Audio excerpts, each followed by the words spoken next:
Hello everyone. Class 10 science का जो pre board का एग्जाम हुआ था उसका सॉल्यूशन लेके आए हैं। मार्क्स का है अपने और 39 क्वेश्चन से आपको पता ही है अच्छे से।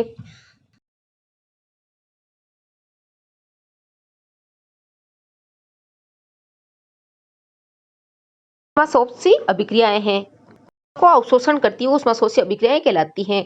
जैसे कि क्वेश्चन पढ़ेंगे, निम्नलिखित में से कौन सी उष्माशोषी अभिक्रियाएं हैं। तो अच्छे से चारों ऑप्शन को अपने को पढ़ना है अच्छे से।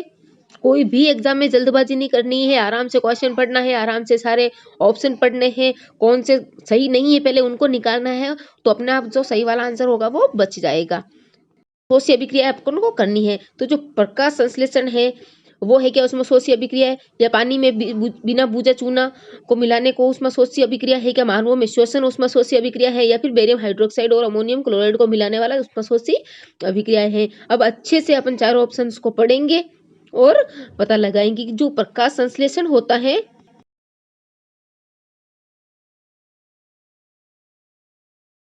प्रकाश संश्लेषण और बेरियम हाइड्रोक्साइड और अमोनियम क्लोराइड को मिलाना जो है, दोनों ही उष्माशोषी अभिक्रियाएं अपने कहलाती हैं।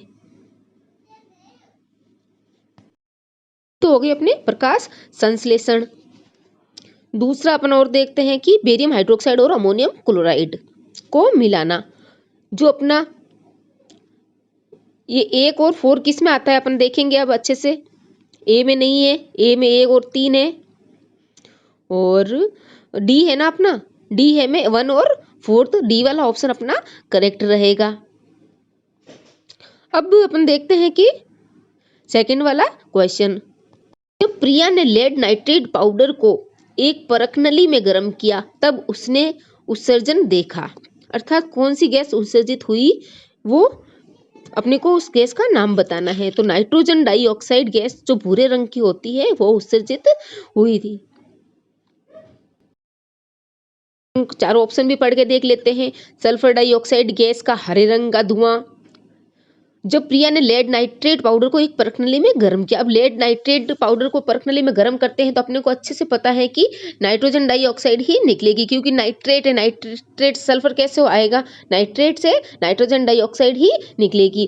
थर्ड क्वेश्चन है कि पानी की स्थायी कठोरता को हटाने के लिए एक सोडियम यौगिक का उपयोग किया जाता है। तो अपने को पता है ये सोडियम कार्बोनेट जो होता है वो पानी के लिए अणु होते हैं, इसको क्रिस्टलन जल कहते हैं, 10H2O को क्रिस्टलन वाटर कहते हैं। तो थर्ड अपना सी अपना आंसर सही रहेगा।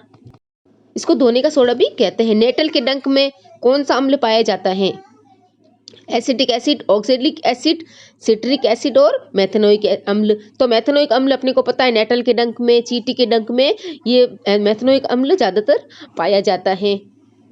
फिफ्थ वाला क्वेश्चन देखते हैं कि जब एक धातु नाइट्रिक अम्ल के साथ अभिक्रिया करती है तो हाइड्रोजन गैस उत्सर्जित नहीं होती, परंतु कुछ धातुएं जो होती हैं वो सांद्र अर्थात जो भी अति अति तनु HNO3 के साथ अभिक्रिया करके हाइड्रोजन गैस उत्सर्जित करती है। सांद्र के साथ नहीं, तनु के साथ वो हाइड्रोजन गैस उत्सर्जित करती है। तो मैग्नीशियम और मैग्नीज जो होती है वो हाइड्रोजन गैस उत्सर्जित करती है।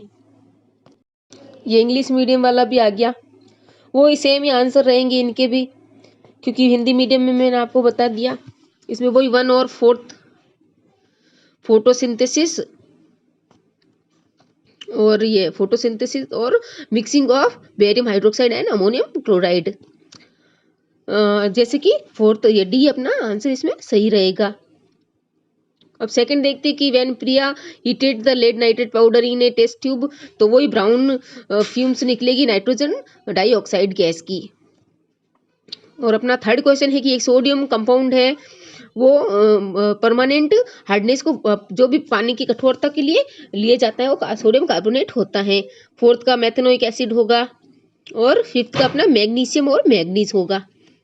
अब हिंदी मीडियम में अपन वापस 6 क्वेश्चन देखते हैं कि एक तत्व वाई है, उसके तीसरे कोष में जो तीसरा कोष है उसमें पहले कोष की तुलना में 3 गुना अधिक इलेक्ट्रॉन भरे हुए हैं। जैसे कि पहले में 2 है तो तीसरे में कितना हो गया, 6 हो गया। जैसे पहले में 4 है तो तीसरे में कितना होगा, 12 होंगे। तो अपन देखते हैं कि पहले कोष देखते हैं। ये सबसे पहला कोष हो गया अपना, जिसमें अपने को पता है पहले कोष के होता है, KLMN ऐसे कोष होते हैं। तो के हो गया, के में 2 इलेक्ट्रॉन होते हैं, L और M Kl और M। अब क्या बोला इसने, 2 इलेक्ट्रॉन है इसमें, सबसे पहले कोर्स में 2 इलेक्ट्रॉन है।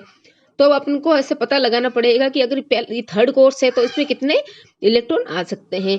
तो पहले में 2 है, अपने को पता है, तो पहले में 2 है तो थर्ड में इसमें क्वेश्चन के हिसाब से 3 गुना है, तो 2 का 3 गुना 2 इंटू 3 कर देंगे तो कितने आ जाएंगे अपने 6 आ जाएंगे। तो जो तीसरा कोर्स है उसमें 6 है और पहले वाले में अपने 2 है, तो अपन अंदाजा लगा सकते हैं कि एल वाला जो कोर्स है, ये दूसरा वाला कोर्स है, उसमें कितने इलेक्ट्रॉन आते हैं। पहले में कितने आते हैं, 2 आते हैं, फिर 8 आते हैं, अपने को पता है, फिर 8 आते हैं, फिर 32 आते हैं, ऐसे। तो पूरे इलेक्ट्रॉन को गिनेंगे अपन तो 16 होंगे, वो 8 और 6 ऐसे कोर्स में होंगे वो। 7वां क्वेश्चन है कि एक विद्युत मोटर में तांबे की कुंडलियां होती है, तांबे का कौन सा गुण है वो उसको इतना पतला और लंबा बनाने में सहायक है।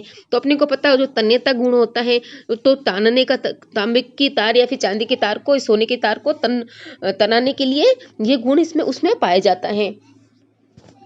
आघातवर्तीयता अपने को पता है, पीटने की जो पावर होती है उसको बोलते हैं कि कितना आघात सहन कर सकता है। आघातवर्तीयता जो धातु होती है वो भी होती है। ऑक्सीकरण अपने को पता है, जो कि अपना वृद्धि और हाइड्रोजन में कमी, ये ऑक्सीकरण कहलाता है। 8 क्वेश्चन है कि पौधे आमतौर पर गैसों का आदान प्रदान विसरण के प्रोसेस के द्वारा करते हैं। विसरण की दिशा निर्भर करती है, अर्थात विसरण जो होता है वो कौन कौन से कारणों पर निर्भर करता है। पर्यावरणीय परिस्थितियां और पौधे की आवश्यकता पर निर्भर करता है, 20 का आंसर होगा। 9th है कि पाइरूवेट का जो विखंडन होता है उससे एथेनॉल बनता है, कार्बन डाइऑक्साइड बनती है और ऊर्जा बनती है। तो ये जो भी पाइरूवेट का विखंडन होके, किस में ऐसा पाइरूवेट का विखंडन होता है जिसमें कि एथेनॉल, कार्बन डाइऑक्साइड और ऊर्जा बनती है। अपने को पता है ईस्ट होता है, उसमें एथेनॉल, कार्बन डाइऑक्साइड और ऊर्जा बनती है। माइटोकॉन्ड्रिया में तो अपने को पता है एथेनॉल नहीं बनता, तो इसका आंसर हो जाएगा ए। 10th क्वेश्चन है कि मानव मस्तिष्क का वह भाग जो शरीर की संस्थिति और संतुलन को बनाए रखने के लिए महत्वपूर्ण अंग होता है, अनुमस्तिष्क उसको अपन कहेंगे। तो अब आगे देखते हैं अपन, इसका बी आंसर हो जाएगा। 11th क्वेश्चन है कि विकासशील गुण अपशिष्ट पदार्थ उत्पन्न करता है। अपने को पता है जो विकसित डेवलपमेंट भ्रूण होता है वो कुछ न कुछ अपशिष्ट निकालता रहता है, तो उसका निपटान के लिए निपटान के द्वारा माँ के रुधिर में स्थानांतरण प्लेसेंटा के द्वारा होता है। तो इसका सी इसका आंसर रह जाएगा अपने 11th का। अपशिष्ट पदार्थ कुछ भी हो सकता है, जो भी अपशिष्ट का नाम आ जाएगा तो आपको प्लेसेंटा याद रखना है। अब देखते हैं अपन, ये इंग्लिश मीडियम का आ गया, वही 16 आंसर हो जाएगा सी इसका। और यहाँ इधर डक्टिविटी ये हो जाएगा अपना बी हो जाएगा इधर, और 8th में हो जाएगा अपने ये बी हो जाएगा एनवायरमेंटल कंडीशन, और 9th में हो जाएगा ईस्ट। ईस्ट में होता है पाइरूवेट का ब्रेकडाउन उसमें एथेनॉल में, और 10th का अपने है ये सेरेबेलम, और 11th का होगा प्लेसेंटा। अब हिंदी मीडियम में अपन 12th क्वेश्चन देखते हैं। अपना 12th क्वेश्चन है कि मटर के पौधों में जब झुर्रीदार बीज वाले पौधे उसको स्मॉल आर बताया गया और गोल बीज वाले पौधे को अपन ने कैपिटल आर बताया गया, तो इनका संकरण कराया जाता है, तो झुर्रीदार बीज वाली संतति की संख्या गोल बीज वाली संख्या के बराबर पाई गई। तो निम्नलिखित में से किस तथ्य का सत्य होने की संभावना सबसे अधिक होती है। तो अपने को पता है जो एक पैतृक होता है कैपिटल आर और स्मॉल आर, इनके लक्षणों वाला जो होगा वो ही इसकी संभावना बनती है। तो अपने 12th का आंसर हो जाएगा बी, एक पैतृक आर लक्षणों वाला है। अब 13 क्वेश्चन है कि जब किसी वस्तु को अवतल दर्पण के सामने वाई स्थिति पर रखा जाता है तो अत्यधिक छोटा बिंदु टाइप का प्रतिबिंब बनता है, निम्नलिखित में से कौन सा बिंदु वाई की सही स्थिति है। अगर अपन अनंत पर कहीं पे भी रखते हैं ना, तो जो भी अवतल दर्पण को अनंत पर कहीं पे भी रखने पर वो बिंदु निमा आकृति ही बनती है।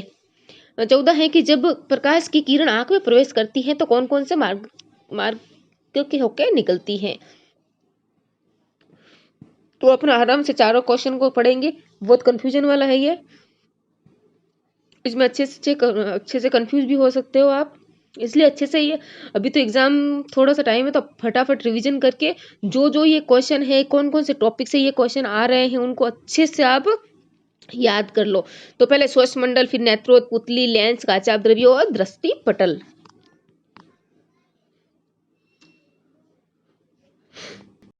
पारिस्थितिक तंत्र में ऊर्जा प्रवाह आरेख के बारे में कौन सा कथन सही है? ऊर्जा का प्रवाह होता है वो एक दिशिक होता है और पुनः पहले स्तर में उपलब्ध नहीं होता। ये अपने ऊर्जा प्रवाह के आरेख के बारे में सही कथन होगा। अब अपन और देखते हैं आगे की जो अपना 16 सवाल है वो है कि मनुष्य में पाए जाने वाला हानिकारक रसायनों की अधिकतम सांद्रता उनके किस पोषी स्तर पर उपस्थित होने के कारण होती है? जो सबसे शीर्षस्थ पोषी स्तर होता है वहां पे हानिकारक रसायनों की अधिकतम सांद्रता होती है। वही वापस इंग्लिश में हो गया, वही आप हिंदी में मैंने आपको बता दिया तो आप देख लेना अच्छे से। वही कैपिटल आर और स्मॉल आर इसमें हो जाएगा 13, 14, 15, 16। अब अपन हिंदी वाला अपन देखते हैं। अब इसमें क्या अभिकथन 17 से 20 तक अपने ये अभिकथन और ये कारण वाले क्वेश्चन दिए गए हैं कि कौन सा अभिकथन सही है, कौन सा उसका कारण सही है। अगर दोनों सही है तो सी करना अपने को चूज, और अगर अपना डी सही है, दोनों ही गलत है तो कौन सा चूज करना अपने को, ये ऊपर दिए गए हैं। तो पहला अपन देखते हैं कि जो NaCl होता है वो CaO जैसे आयनिक यौगिक होते हैं उनका उच्च गलनांक और क्वथनांक होता है। बिल्कुल सही है, अपने को पता है आयनिक यौगिक के मेल्टिंग पॉइंट और बॉइलिंग पॉइंट उच्च होते हैं। ये अभिकथन तो अपने सही है, ये अभिकथन तो अपने सही है। अब अपन इसका वो देखते हैं इसका कारण। हाँ, कारण इसका देखते हैं कि इसका कारण यह है कि मजबूत अंतर आयनिक आकर्षण को तोड़ने के लिए बहुत कम मात्रा की ऊर्जा की आवश्यकता होती है। ये अपने गलत है क्योंकि अधिक ऊर्जा की आवश्यकता होती है, क्योंकि उच्च गलनांक और BP हाई उच्च गलनांक और क्वथनांक होते तो अपन को ज्यादा मात्रा की आवश्यकता होती है। तो सी वाला इसका आंसर सही होगा। अभिकथन तो सही है और कारण गलत है। देखो आप, अभिकथन ए सही है लेकिन कारण असत्य है। ये अपन सी 17 में चूज करेंगे, इसका आंसर अपन सी होगा। अब अपन और देखते हैं कि ये अपना 18 का। अब अभिकथन पढ़ते हैं कि विभिन्न जीव उसके शरीर की बनावट के कारण विभिन्न जनन के तरीकों का उपयोग करते हैं। अब अपने को अच्छे से, क्योंकि शब्द ऐसे ऐसे आते हैं तो अपने को धीरे धीरे अच्छे से पढ़ने होता है। तो पहला सवाल तो अपना जो पहला अभिकथन है वो तो अपना सही है, और दूसरा जो कथन है कि वो भी सही है अपना, क्योंकि अभिभा अपने को पता है द्विखंडन प्रोसेस से जनन करता है, तो इसमें अपना द्विखंडन से करता अपने को पता है। हाँ, पर यह है कि जो ये अभिकथन तो सही है पर ये कारण जो है उसका इसके मैच नहीं हो रहा है। कथन तो दोनों सही है पर जो कारण है अभिकथन का कारण यह नहीं है कि अमीबा द्विखंडन प्रक्रिया से जनन करता है, ये बिल्कुल सही नहीं है। तो 18 का होगा अपना बी आंसर। देखते अभिकथन ए और आर दोनों ही सत्य है बट इसका कारण जो है वो अभिकथन से मैच नहीं करता। अब अपन देखते हैं कि 19 अभिकथन है कि अपना यदि n फेरों की कुंडली हो तो उत्पन्न चुंबकीय क्षेत्र परिमाण में एकल फेरे द्वारा उत्पन्न चुंबकीय क्षेत्र की तुलना में n गुना अधिक प्रबल होगा। अब अपन देखते हैं कारण। प्रत्येक फेरे में विद्युत धारा के प्रवाह की दिशा समान होती है जिससे प्रत्येक फेरों के चुंबकीय क्षेत्र संयोजित हो जाते हैं। अब अपन ने देखा था कि अपन ने अभिकथन भी पढ़ा और कारण भी पढ़ा, तो अभिकथन तो सही है और कारण भी उसकी व्याख्या अच्छे से कर रहा है कि इसी कारण की वजह से जो है अपना अभिकथन सही हुआ है।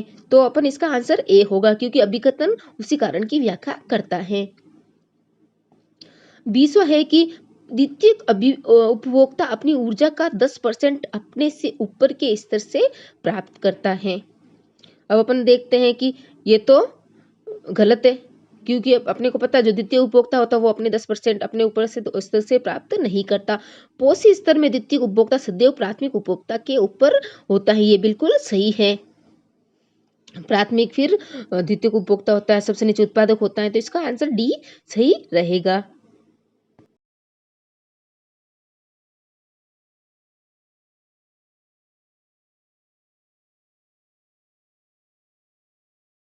सवाल आप बुक से अच्छे से देख लेना, सारे के आंसर दिए हुए हैं। और वीडियो अच्छा लगे तो लाइक शेयर एंड सब्सक्राइब जरूर करें। आगे ही आपके लिए ऐसे ही क्वेश्चन आंसर्स में लेके आती रहूंगी। जब तक बोर्ड का एग्जाम नहीं हो जाता तब तक मॉडल पेपर अपन ऐसे ही रिवीजन करते रहेंगे। Thank you friends.